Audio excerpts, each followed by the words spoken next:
Bom dia, RPGista, aqui é o Leonardo Chaba e hoje falaremos sobre os poderosos e terríveis dragões vermelhos. Vamos falar aqui de coisas que nem sempre são mencionadas e que nos revelam aspectos pra lá de interessantes desses dragões. E vocês, certamente, vão ver essas criaturas com novos olhos, por um novo prisma que nos revela a sua verdadeira natureza. Dragões vermelhos são seres poderosos, demarcados pela sua extrema arrogância, ego e brutalidade. Mas a chave para talvez entendê-los, algo que poucos falam, é a sua eterna busca por reputação. E entender como essa busca advém da forma de pensar do dragão vermelho nos fará com toda certeza imaginar inúmeras possibilidades de histórias. Algo que é sempre bom, né? Para termos aquele RPG e até mesmo aquela história de fantasia de qualidade.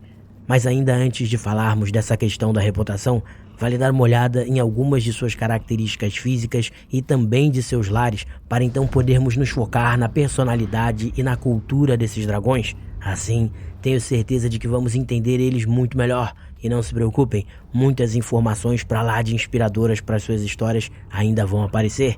Os dragões vermelhos são os mais poderosos e maiores de todos os dragões cromáticos.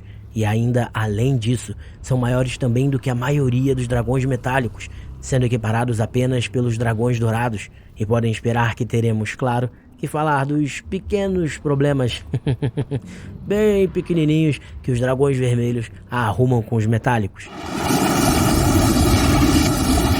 Mas sim, os vermelhos são seres gigantescos e de extremo poder físico. Até por isso, ao contrário do que se poderia pensar, e diferentemente de muitos dragões, eles preferem lutar no solo, mais ou menos como acontece com os dragões de cobre. E aí, você logo me pergunta: "Hey, Léo, por que essa preferência pelo solo, meu bom homem?" Bem, os dragões vermelhos são muito grandes e suas asas são as maiores e mais longas de todos os dragões cromáticos, e a soma desses fatores torna sua desenvoltura não tão boa assim em um combate aéreo. Normalmente, sua proeza física fica mais visível e mais impactante em uma luta no chão, e isso também é importante para esse tipo de dragão, pois lutar de maneira incrível e dominante fará com que sua reputação apenas aumente, e isso é a coisa mais valiosa de todas. Mas enfim, ainda sobre as características físicas, as escamas de um dragão vermelho adulto ou ancião são de um vermelho mais escuro e opaco do que os dragões jovens, e os olhos, com o passar dos anos, perdem suas pupilas, fazendo com que os anciões possuam olhos que lembram orbes de lava fervente. Além disso, as narinas dos dragões vermelhos constantemente exalam fumaça, e quando enfurecidos, seus olhos costumam faiscar como chamas sibilantes. E aqui temos uma informação já também super interessante. A sobrevivência para um dragão vermelho jovem é extremamente difícil. Isso porque, quando ainda muito novos, são abandonados por suas mães e por uma questão de vaidade e reputação, não costumam se aliar a nenhum outro ser para sobreviver. Como suas escamas, em sua juventude, são de um vermelho muito vivo, é difícil para eles se esconder. E o valor de suas escamas no mercado, naturalmente, os torna muito visados por caçadores e aventureiros mais experientes. Até que vale a pena tentar a sorte, né? Mas bem, já os lares dos dragões vermelhos, de um modo geral, afetam todo o ambiente à sua volta. Por 6 milhas em volta de um, é possível acontecerem pequenos terremotos. Além disso, muitas vezes as nascentes de água na região se tornam quentes e poluídas com enxofre. E para piorar o que já estava bem ruim, em alguns casos aparecem também fendas no chão que são pequenos portais para o plano elemental do fogo, o que permite que algumas criaturas escapem de lá para o plano material. É realmente algo terrível. Mas onde os dragões vermelhos fazem seu lar? Você me pergunta. E aqui temos já uma primeira surpresa. De um modo geral, dragões vermelhos gostam de fazer seu lar em grandes montanhas ou em locais mais elevados, para que possam lá de cima observar cada detalhe de seu território. Isso significa dizer, claro, que se houver algum vulcão ou algo do tipo, eles irão optar por ele. Mas, ao contrário do que intuiríamos, um dragão vermelho preferirá um local frio, mas que ainda assim seja alto, do que um lugar quente. Isso porque ter o controle total e a informação total sobre seus domínios é algo muito mais importante para eles. E não é à toa que, se olharmos para o mapa de Faerûn, do cenário de Forgotten Realms, veremos que a maioria dos lares de dragões vermelhos se dão na espinha do mundo, uma cordilheira montanhosa ao norte, local em que é muito, mas muito frio. No entanto, são pontos extremamente altos que permitem aos dragões observar a totalidade de seus domínios. Um deles é até bem famoso, aparecendo em uma aventura que tenho jogado na 5ª edição. É um dragão vermelho de nome Klauth, que possui até mesmo o seu vale demarcado no mapa de Faerûn, como Clauthen Vale. E aqui podemos começar a falar da questão marcante da reputação. Afinal, um dos motivos para um dragão vermelho querer estar em um ponto mais alto é para ter certeza de que seu domínio em sua região ainda é total, e para punir violenta e publicamente quem desafiar suas ordens e poder. Isso tudo para manter a sua reputação. Mas o que isso significa? Bem, os dragões vermelhos se veem como os primogênitos, como os mais poderosos de sua raça. E exatamente por isso, sequer cogitam se preocupar ou disputar com outros dragões. O que mais preocupa eles é a sua reputação, a sua posição em relação a outros dragões vermelhos. Afinal, se eles todos são tão superiores assim, a disputa para ver quem é o mais poderoso deve se dar dentro do seu próprio tipo. É por esse motivo que dragões vermelhos possuem inúmeros escravos, para não só mostrarem a estatura de seu poder, como também para coletarem informações.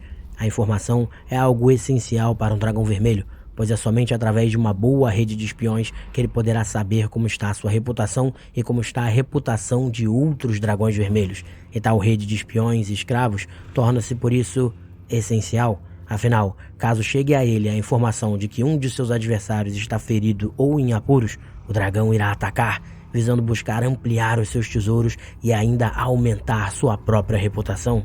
E aí começamos a entender melhor, então, as razões do comportamento dos dragões vermelhos.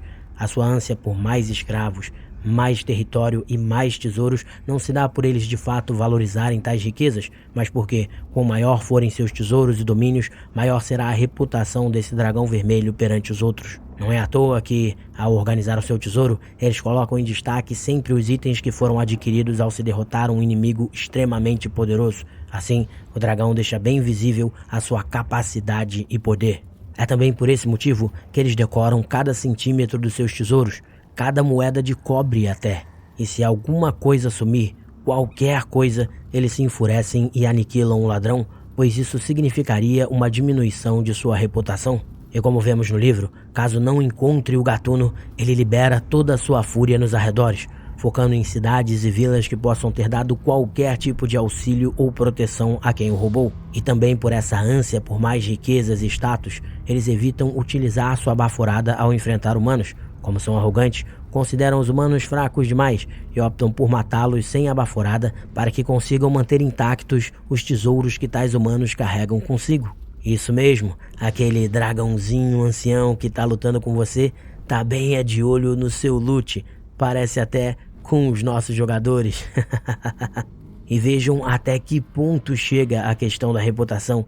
Dragões vermelhos só se reproduzem por causa dela, não entendeu? Bem, um macho apenas aceita reproduzir com uma fêmea, pois isso aumenta sua reputação. Afinal, se uma fêmea o escolheu, é porque deixou de escolher os outros, o que o coloca acima deles.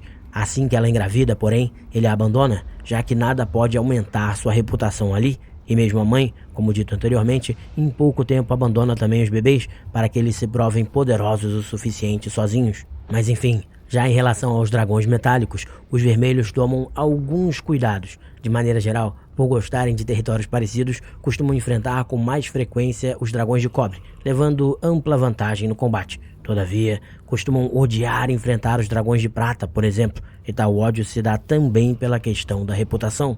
Embora o dragão vermelho seja extremamente poderoso e consiga derrotar, na maioria das vezes, os dragões de prata num combate direto, a baforada gelada e a baforada paralisante que tais inimigos possuem costuma o atrapalhar muito no combate, retardando seus movimentos e fazendo com que suas proezas físicas sejam reduzidas, o que pode afetar a sua reputação.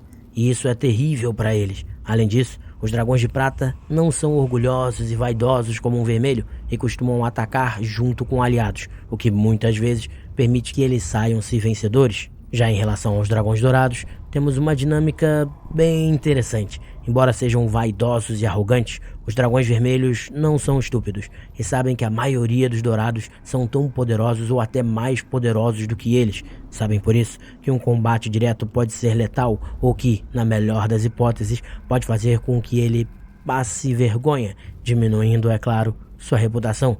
Por esse motivo, eles evitam confrontos contra os dragões dourados, em geral inventando algum tipo de desculpa esfarrapada para não fazê-lo. E vale lembrar que um dragão vermelho nunca pediria ajuda, sua arrogância não deixaria. Isso significa dizer que é extremamente raro vê-lo se aliando a qualquer um. Existem, porém, casos em que se vê múltiplos dragões vermelhos assolando uma região, e isso às vezes parece indicar uma espécie de união. Mas, meus amigos, isso aí está longe de ser uma verdade. De um modo geral, se um ou mais dragões vermelhos começam a combater ferozmente em uma região, os outros, ao saberem disso, costumam entender que aí pode existir uma oportunidade de derrotar um ou mais adversários enfraquecidos. E por esse motivo, múltiplos dragões atacam uma mesma região, mas com o intuito de tomarem ela para si, derrotando todos os outros, ou apenas mostrando superioridade em relação a eles. E ainda sobre essa relação que eles possuem com os metálicos, há uma questão para lá de interessante, uma questão que envolve o mito de formação dos dragões vermelhos, e tal crença se refere ao deus Asgorath. Ela seria uma entidade superpoderosa, criadora de todo o multiverso. Quando se enrolou no cristal do sol, como uma serpente que morde o próprio rabo, ela sobrou, destruindo o cristal e sendo perfurada e morta pelos fragmentos. E das gotas de sangue dela nasceram os primeiros dragões vermelhos, os primogênitos, portanto. Um deles, porém, teria se rebelado, roubando um fragmento do cristal, agora partido e se cortado em sacrifício. Mas dessa vez, o sangue correu metálico em vez de vermelho, gerando uma nova prole de dragões renegados. Bem, naturalmente, esse é apenas um mito de formação, em que os dragões vermelhos acreditam. No entanto, dentro da ambientação de Forgotten Realms, estudiosos acreditam que tal mito representaria, na verdade, Tiamat, formadora dos dragões cromáticos, e Bahamut, como formador dos dragões metálicos. Não à toa, no livro da 5ª edição do D&D, há uma passagem que diz que os dragões vermelhos se consideram os primogênitos de Tiamat, o que me faz pensar que talvez a ambientação circundando Asgorath possa ter sido deixada de lado, ou que o livro já faça a tradução do mito, colocando Tiamat como Asgorath e o outro dragão a se sacrificar como Bahamut. Mas enfim, isso resume bem a cultura, a personalidade e as características dos temíveis dragões vermelhos. Espero que tenham gostado e se curtirem, não deixem de compartilhar. Grande abraço aí, pessoal!